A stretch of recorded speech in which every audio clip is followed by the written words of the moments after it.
تا خو نه ځان جوړ که ملا او نه د دین جوړ کړی او تش په پټکي دې راته ځان نه له دین جوړ کړی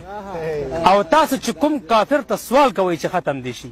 تاسو چې کوم کافر ته سوال کوئ چې ختم شي هغه جومات کې د اوبو دغه مشین جوړ کړی هغه خلا کې ګرځي ته جومات نه نشې وتی قرآن ته وایي او هغه ژوند ته آیین جوړ کړی تا نه وړه غوندې مچۍ ښه که ټک لګوي ته بس الله الله کوه هغې ګبین جوړ کړی زړه کې د ناستې دي د جام په لاس بربنډې هوري هسې تور داغ د ځان ته سله په جبین جوړ کړی بس دغه فرق دی په تا کې او په ما کې ملا تا جوړه کړي د هولیا او ما یقین جوړ کړی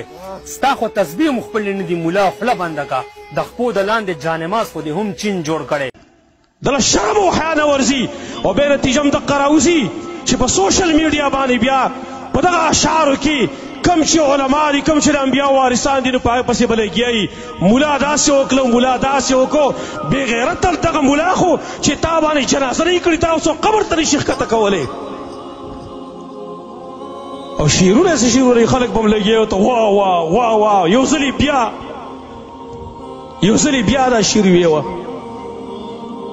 او کمنټونو کې به ورته صیبه لیکي نایس صیبه ډېر زبردست پلان او ټیک وغیره زه دې علماو ته درخواست کوم ټول علماو ته درخواست کوم څومره چې زما اواز هغې ته رسیږي چې د الله نه ویرېږئ د داسې خلکو جنازې پرېږدئ د داسې خلکو نکاحونه پرېږدئ د داسې خلکو سره غم ښادي پرېږدئ مکه چې د قشان مردارې په دې قبر کې ښخ کي او بې جنازې ښخ کي هلته دې سم دغه شان پکار ده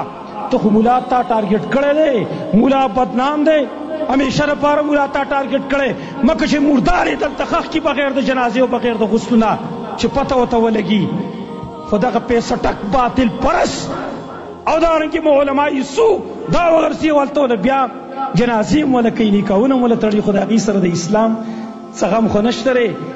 که بدنام هم پې لګي خیر دی هېڅ پروا نشته دی زمونږ خواست هم دا دی مونږ یو بیان کې زمونږ مقصد هم دا چې د خلکو د خپل الله سره تعلق قایم شي د الله سره مینه محبت قایم شي لاس کې قرآن ورسره وي بل لاس کې حدیث ورسره وي خپل عبادت کې جړا فریاد الله ته کوي د خپل آخرت غم ورسره وي زمونږ خو دغه مقصود دی او مقصود هم داسې کړی نن ته او که سبا دی زمونږ نه د عالم پاتې دی موږ دلته باقي نه پاتې کېږو زما وروڼو زمونږ خپل الله ته مخامخ کېدل دي خپل الله سره زمونږ ملاقات دی هلته بیا چې کوږې سترګې ولاړې یو نن ښه ده راشي زما وروڼو چې ځان تیار کړو چې هلته به اوچتې سترګې ولاړې یو